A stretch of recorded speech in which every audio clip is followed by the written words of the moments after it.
தமிழ் உள்ளங்கள் அனைவருக்கும் இன்றைய வணக்கம். இது உங்கள் தமிழ் ஸ்டோர் சேனல். ஸோ நாளைக்கு நீட் எக்ஸாம் இருக்குது. ஸோ இன்றைக்கி சாட்டர்டே.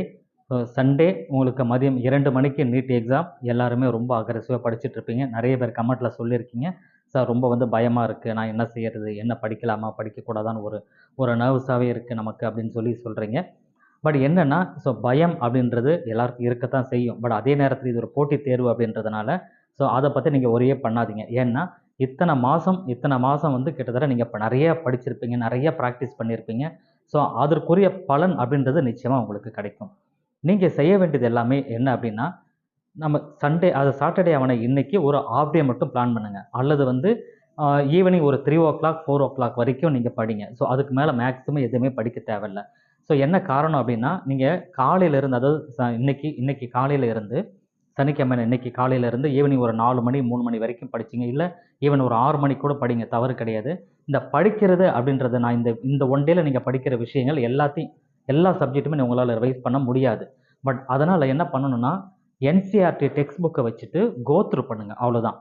ஃபாஸ்ட்டாக ஒரு கோத்ரூ, ஒரு சப்ஜெக்ட்லையுமே ஃபாஸ்ட்டாக கோத்ரூ பண்ணுங்கள். காரணம் என்னென்னா, ஏற்கனவே நீங்கள் நிறைய மார்க் டெஸ்ட் எழுதியிருப்பீங்க, நிறைய ப்ராக்டிஸ் பண்ணியிருப்பீங்க, அது எல்லாமே உங்கள் மைண்டுக்கு இருக்கும். பொதுவாக வந்து நம்மளுடைய ஒரு மனிதனுடைய குணாதிசயம் அப்படின்றது என்னென்னா, நிறைய படிச்சிருப்பீங்க, நம்ம இதை படிச்சிட்டோமா அப்படின்னு யோசிச்சு பார்க்கும்போது அது ஞாபகத்துக்கே வராது, அது படிக்காத மாதிரியே தோணும். ஸோ இது வந்து இயற்கையான விஷயம்.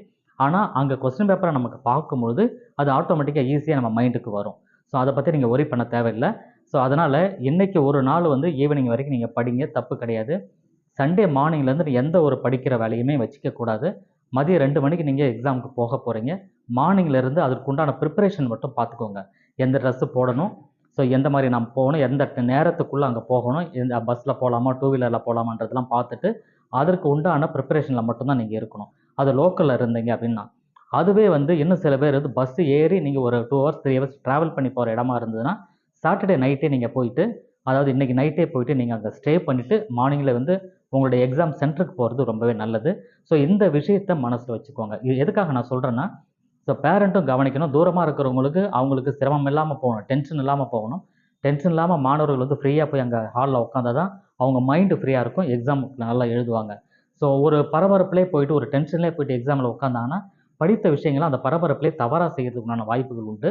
அதனால் அதுக்கு நாம் இடம் கொடுக்கக்கூடாதுன்றதுனால, தூரமாக போகிறவங்க மட்டும் நைட்டு போய் ஸ்டே பண்ண முடியுமா, அல்லது இயர்லியராக போக முடியுமா அப்படின்றத பார்த்துக்கிட்டு பேரண்ட்டை நீங்கள் கூட்டிகிட்டு போகிற மாதிரி பிளான் பண்ணுங்கள்.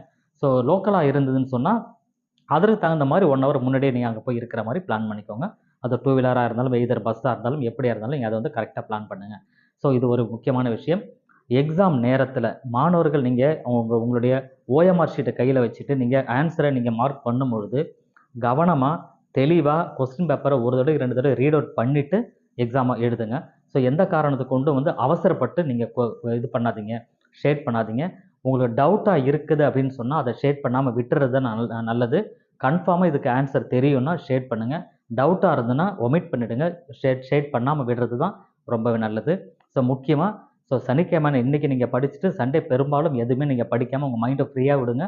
ஒன்றுமே டென்ஷன் ஆகாதீங்க. ஃப்ரீயாக ரிலாக்ஸாக இருந்தாவே நிச்சயமாக நல்ல ஒரு மதிப்பெண் கிடைக்கும். நல்லாவே நீங்கள் உங்களால் எழுத முடியும். ஸோ ஆல் த பெஸ்ட் எல்லாருக்கும். தேங்க்யூ.